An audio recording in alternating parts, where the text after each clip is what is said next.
All right, Shalom, Israel, Shalom. First and foremost, as always, I will give all praise, all honor, and all glory to Yahweh, Bahasham, Yahweh Shai, Bahasham, Bahakodash. Double honor to the elders and apostles of Great Millstone, whose taught us is 100% truth. Shalom to the hopefully elect. Shalom to the Akim, pushing truth and sincerity. And shalom to the sincere Aqua that may be out there watching and learning. So, Brother Yakov from the GMS Columbus camp. And it's a super quick lesson through the spirit. Just up a little later and just had to get something down, And I've been wanting to go into this lesson just a little bit, and just understanding, that we are the salt of the earth. The wisdom, knowledge, and understanding of these scriptures is what brings forth, light in this world. You see, and ultimately our people, are the ones that bring the flavor. But considering this precept, you can use it twofold. You see, because a lot of people will see this and think, okay, well, salt goes into flavor. And our people are very, very talented. You see, our people make anything look cool, including wickedness. You see, and that's why our people are on the forefront. The so-called blacks, Latinos, and Native Americans are the forefront to a lot of product. You know what I'm saying? A lot of promotion, because our people have that certain light on them that allows them to make things look appealing, even if they have no real appeal to them. You see, and perfect example is the promotion of they use Jake for vaccines. They use Jake for different sporting events. They use Jake for different commercials as far as fast food or any kind of thing that can forward this society and make money and have a level of control over the people.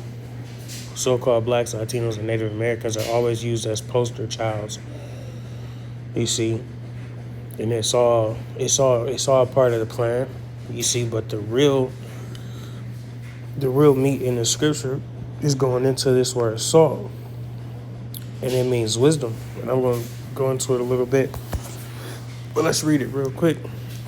Matthew 5 and verse 13. It says, "Ye are the salt of the earth. But if the salt have lost its savor, wherewith shall it be salted? It is thenceforth good for nothing, but to be cast out and to be trodden under foot of men." See? So let's go into this real quick.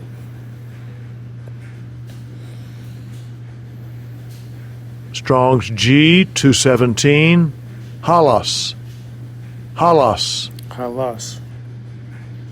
Now, as we went into salt, with which food is seasoned and sacrifices are sprinkled, those kinds of saline matter used to fertilize arable land.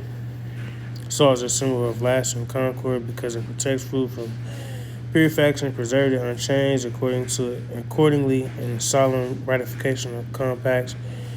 This is a practice that continues to this day, and some cultures partaking on salt together. But the point here, wisdom and grace exhibited in speech. See that? And that's the point, man. All right? It's about this wisdom, man. This wisdom, knowledge, and understanding. The secrets that were revealed unto the prophets. All right? That's the light of this earth. That's the wisdom. All right? We bring forth wisdom. All right? We bring forth learning. All right?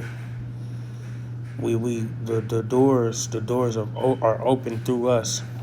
You see? That's the only light left in this earth, because everything else breeds darkness, breeds death. You see? Reading on verse 14, it says, "Ye are the light of the world. A city that is set on a hill cannot be hid.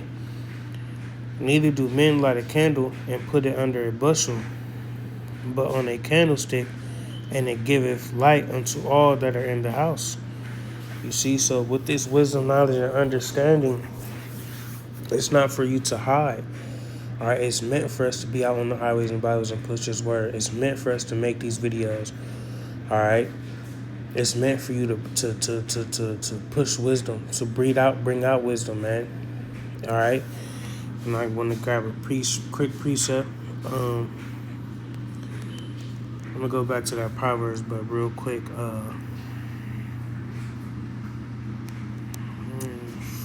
Let's see.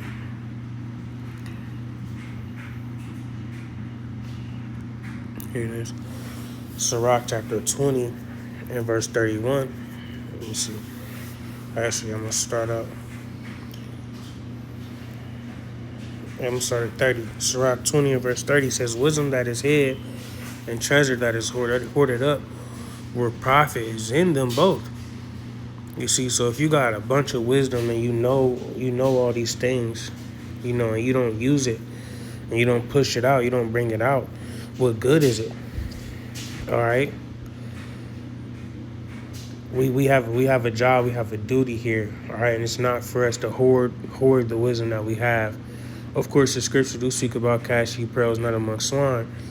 All right, but at the end of the day, we still have to push this word out, man. All right, and if anybody hears it or they don't, then that's on them. All right, but this word must go out. This truth must go out, and you must lead your life in the way you speak with wisdom. All right. Verse 31, it says, "Better is he that hideth his folly than a man that hideth his wisdom." You see, so we don't want to go out and show off all our folly and show off, how we deal on a regular. You see, too much. All right, we should be showing a wiser, a better way to live, leading by an example. You see, we should be leading by an example. All right, and that's where His wisdom, knowledge, and understanding comes into play. All right, because these scriptures are a guide to everyday life. All right, these scriptures guide us through. These scriptures put us in a different level. All right, and we must show forth that. All right, that we may be an example. All right, that we may be something to learn from. All right, and that's the point. You see, because we are the ones, we are the ones with that. All right, this is the goodness of life. You see. So now I want to get this real quick.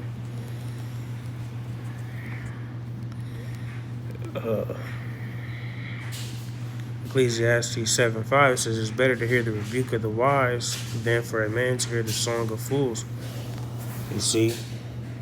So, keeping your folly out the way is better, man. And if it comes to a point where you got to rebuke somebody and check somebody, especially amongst the brotherhood, man, it's better than that to just continue in your folly and continue, cooling out. I'm chilling, this, that, the third. We got a job we got to do at the end of the day, and it doesn't stop. When the camera cuts off or when the video's done, you see, it doesn't stop there, man. It continues on in our day-to-day walk, man, and we got to do our best to show forth that we are men of the Lord, all right, and that we lead our lives in a different manner, in a different light, in a better light, all right. Because ultimately we are better, and I say that with all humbleness. All right, we are better. All right, we have to show forth that. All right, and there's nothing for us. We don't have to boast in it, but like I said, we have to lead by example. All right, and as always, I'm speaking to myself first and foremost, man. Be a better example, man, and move with the wisdom that we've been given. You see, and now I'm get this Proverbs. I'm gonna read the first 2 verses and then I'm gonna jump down. Proverbs 5, starting at the top, says, "My son, attend unto my wisdom and bow thine ear to my understanding, that thou mayest regard discretion and that thy lips may keep knowledge." See that? We have to be in attendance to wisdom at all times. All right, of course, we have times where we're chilling and You know, we in the comfort of our own home, whatever. But even then, you may be watching some folly on YouTube or whatever, man. And even when you're doing that, whatever you're watching or whatever you're indulging in or whatever, don't allow yourself to be taken over by these things, man. You may see some shit on the video. Don't let those things take over you, man. All right, Lord willing, man. We're not giving over to the things that are being pushed in this world today, that this world deems as entertainment. Okay, we have to attend to wisdom in everything we do, even when you're sitting chilling at the house, man. And if it means that you have to switch up what you watch and change certain things because it is tempting you in a manner that you can't handle, or that's too much for you, or that's causing you to want to go off, then make a switch, man. Find something different, man. Like I said, I'm speaking to myself first and foremost, man. Because Jake, sometimes you sit and watch things you used to watch from back in the day, man. You know what I'm saying? Whatever the case may be, whatever it may be. All right, and it may be tempting for you. All right, and if it's coming to that point where you feel like you're gonna fall off, man, you see, move away. Find something different to watch, man. And that's part of moving with wisdom, man. Understanding yourself, understanding how things play out, understanding why things are the way they are, understanding why these certain agendas and certain videos and things like that are being pushed out into the world. All right. Now I want to jump down. Proverbs 5 and verse 16 says, "Let thy fountains be dispersed abroad, and rivers of waters in the streets." You see, and that takes me back to that Matthew. Was it Matthew that I just read? Slaki, that's Sirach. You see about not hiding your wisdom. All right. So the wisdom that we gain and that we learn, it needs to be push it out, man. All right. Show forth your wisdom in your actions, in your speech, okay, and then your everyday walk, man, to the best of your abilities. All right, we're not gonna be perfect, man. We're subject to all the same things as all these other people are out in the world, man. All right, but we got to do our best to lead in a different manner than what we're used to. All right. But with that, that's pretty much it. I just want to get that on wax really quickly through the spirit. Lord willing, it was edifying. I'm gonna give all praise, honor, glory again unto Yahweh, Bahashem, Yahweh Shai, Bahashem, Rahakwadash. Double honors again to the elders and apostles of Great Millstone. Shalom.